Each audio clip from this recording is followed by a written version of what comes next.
Hello student, I am Shweta from English Hours. This video is part 2 of figures of speech. I hope you all have gone through the previous video that defined figures of speech and some of important figure of speech. This video is the continuation of the previous video. If you have not gone through the previous video, please click the link in the description box. In this video,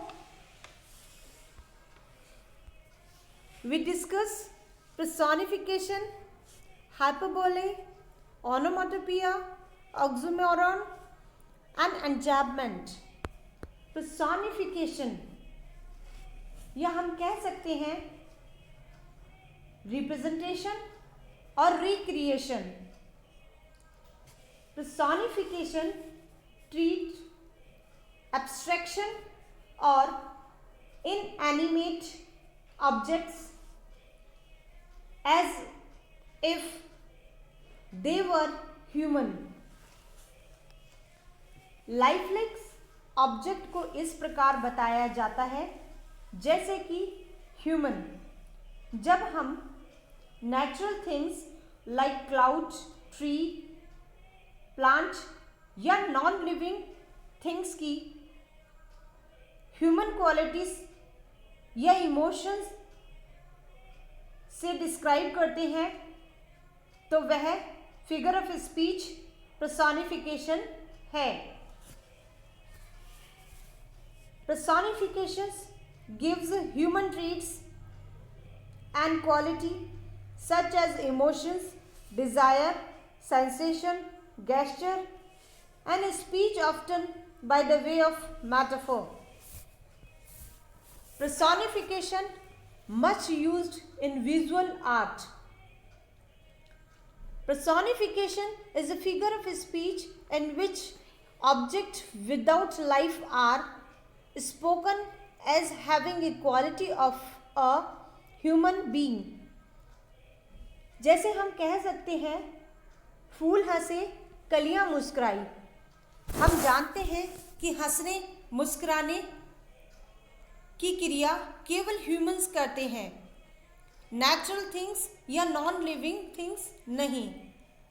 जब human quality non living में explain की जाती है जो कि sentence को केवल effective बनाने के लिए होता है तो वह फिगर ऑफ स्पीच पर्सोनिफिकेशन है.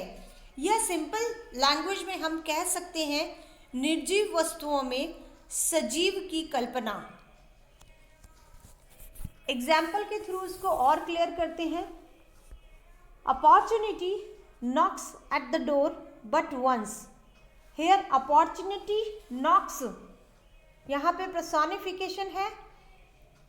Next, death lays his icy hand on kings. Next, Reena heard the last piece of pie calling her name.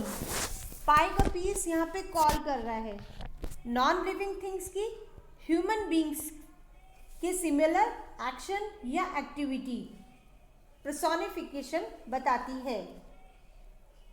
My alarm clock yells me at get out of bed every morning.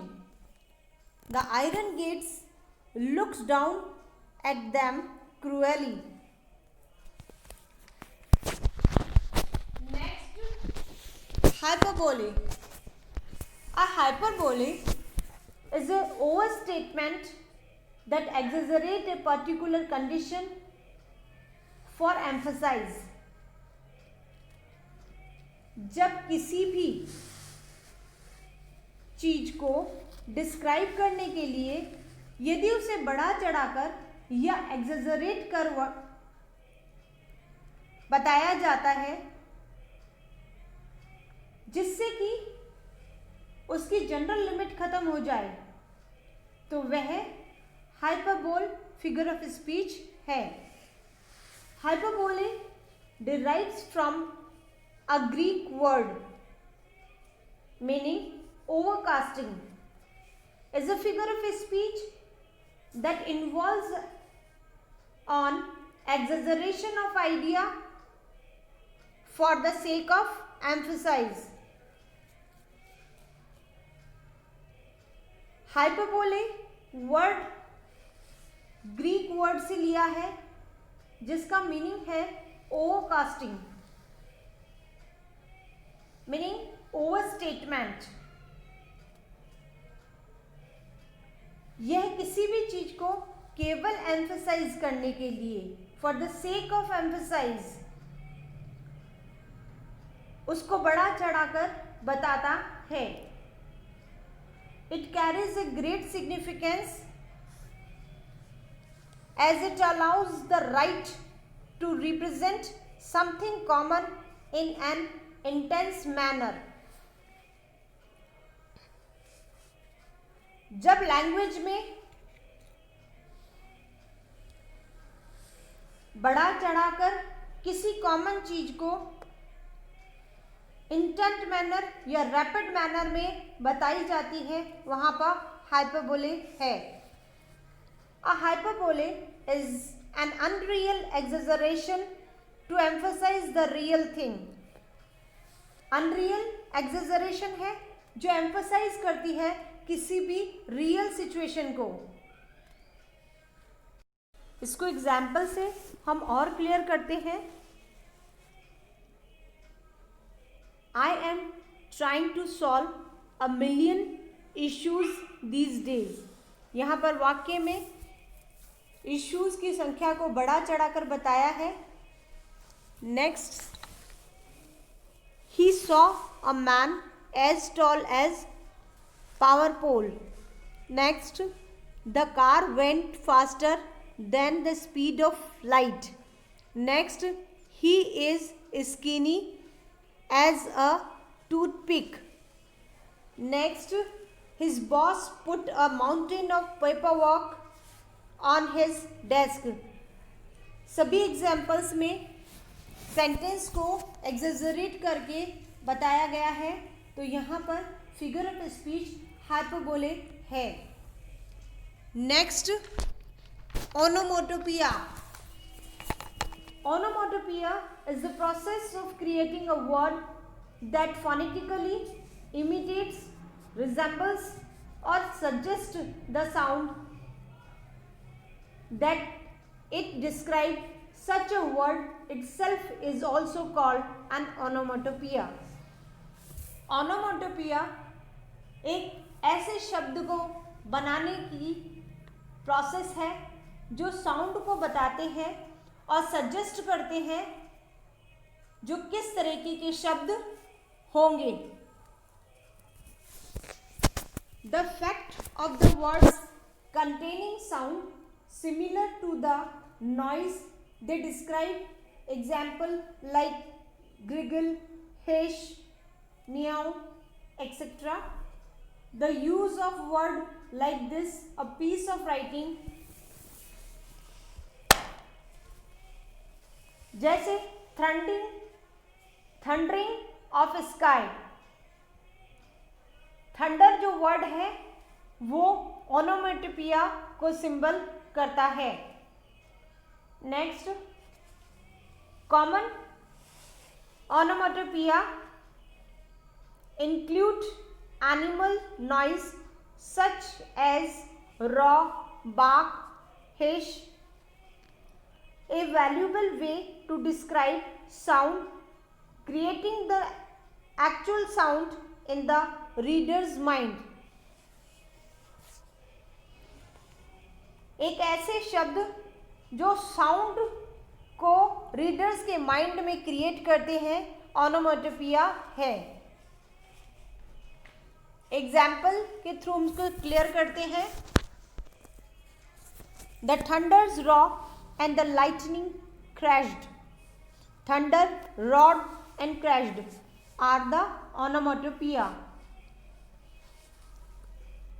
And murmuring of innumerable bees. Murmuring sound onomatopoeia का example है। By zigzag path, now and again come the taunting tongue is a sheep bell. Next, giggle, whisper, hiss or clatter are the best example of onomatopoeia. Students, class 10th poetry, The Tale of Custard the Dragon is the best example of figure of speech onomatopoeia. Next, oxymoron, विरोधाभासी शब्दों का poetry में एक साथ आना oxymoron कहलाता है. An oxymoron is a figure of speech containing words that seem to contradict each other, like sweet, sorrow. विपरीत शब्दों का एक साथ आना पोएट्री में ऑक्सीमोरॉन कहलाता है. Oxymoron is a figure of speech pairing two words together that are opposing or contradictory.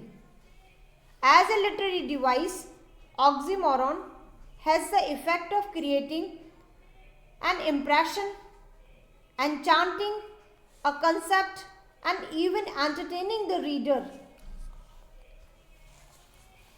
यह literary device oxymoron effect create करता है जिससे कि पोइट्री इम्प्रेसिव, एन्चांटिंग, उसके कंसेप्ट और क्लियर एंड इवन रीडर्स को एंटरटेनिंग भी करता है. The phrase original copy is the good illustration of an oxymoron. This is a pairing of opposing words that contradict each other. If something is original, then it is not a copy. If something is copy, then it is not original. Original copy is an oxymoron. Commonly and figuratively means that content of the copy is original. Content of the copy is original. हम इसके कुछ example देखते हैं. Everyday और common examples हैं ये. Only choice, same difference. जब same हुआ तो डिफरेंस कैसे? ओनली और चॉइस, ओनली भी है और चॉइस भी है. टेरिबली गुड, दोनों अपोजिट वर्ड हैं. क्लोज डिस्टेंस, डिस्टेंस है और क्लोज भी है. Live recording. Next, the sister, my sister and I had a friendly fight over the things. Mawning at the whole piece of pie. Next, cruel kindness drew me near and held me close. It is considered a false truth that a broken mirror means bad luck. All are the good example of oxymoron. Next, enjambment. An enjambment is continuing a line after line break. Enjambment is not a figure of speech. It is a poetic device or poetic technique. Enjambment continuing a line after line break, यह एक प्रकार का poetic technique है जो एक के बाद एक लाइन बिना पंक्चुएशन के आती है. Breaking of syntactic unit, a phrase, clause और sentence by the end of the line और between two words.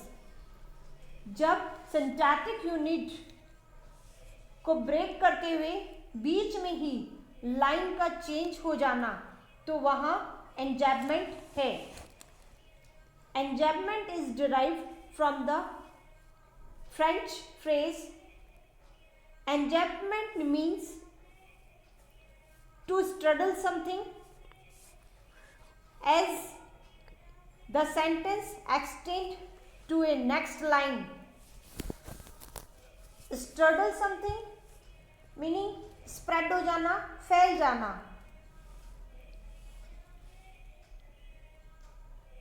In easy language में हम इसको समझेंगे, पोएट्री या poems and line with the natural pause at the end of a phrase or with punctuation as an stopped line. But enjambment ends a line in the middle of a phrase, allowing to continue on to the next line as an enjambed line. Poem हमेशा natural pause से या किसी phrase के बाद punctuation लगने से line को stop होती है, जबकि एंजैबमेंट में लाइन मिडिल फ्रेज में से और कंटिन्यूइंग चलती हुई लाइन में ब्रेक होती हुई एंजैब्ड लाइन हो जाती है। Example, we are running to find what had happened beyond the hill. Next, the sun hovered above the horizon, suspended between night and day. Student, class 10th poetry, The dust of snow is the best example of enjambment. I hope you all enjoy the video. Thanks for watching.